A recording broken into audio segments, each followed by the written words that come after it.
பாரத கதையில கிருஷ்ண பரமாத்மாவே பார்த்து கொஞ்சம் அப்படி பயப்படுற மாதிரி இருக்கிற ஒரு பாத்திரம் உண்டு தெரியுமா? விதுரன். ஏன் கிருஷ்ண பரமாத்மாவே கொஞ்சம் அஞ்சினார் தெரியுங்களா? ஏனென்றால் விதுரன் உண்மையின் வடிவம். ஞாபகம், உண்மைன்னா உண்மைதான், தர்மம்னா தர்மம் தான். அவருடைய தர்மத்துக்கு முன்னால் யாரு கிட்ட அவர் அஞ்சுவாங்க? அரக்கு மாளிகையில வச்சு அத்தனை பேத்தையும் கொள்றதா எல்லாரும் முடிவு பண்ணிட்டு விதுரனே அனுப்புறாங்க.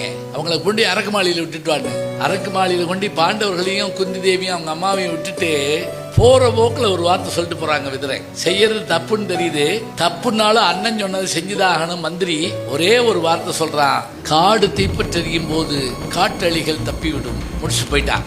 இதுதான் ஒரு கோடு வேடு. அந்த அரக்கு மாளிகை எதுல கட்டப்பட்டு தெரியுமா? அரக்கு, சூடம், சாம்பிராணி எதெல்லாம் தீப்பிடிக்குமோ அதுல கட்டி வச்சு இவங்களை கொல்ல பார்த்தான் துரியோதனன். அப்படி நெருப்பு பிடிச்ச போது தர்மன் தடார்ந்து பீமன் சொன்னான்டே, எங்கேயோ ஒரு இடத்துல சொரக்கம் இருக்குடா, தட்டிப்பா இருக்குடான்னு சொன்னே தரையை அடிச்சு பாக்குறான். பீம அடிச்சு உடைக்கிறான். ஒரு இடத்துல கீழே சொரக்கம் போகுது. அம்மாவை தூக்கி தோல்ல போட்டு தம்பிகளை தூக்கி தோல்ல போட்டு அது வழியா தப்பிச்சு போறாங்க. எலிகள் தப்பித்து கொள்ளுங்கிற ஒரு வார்த்தையை அவன் சொன்னான்.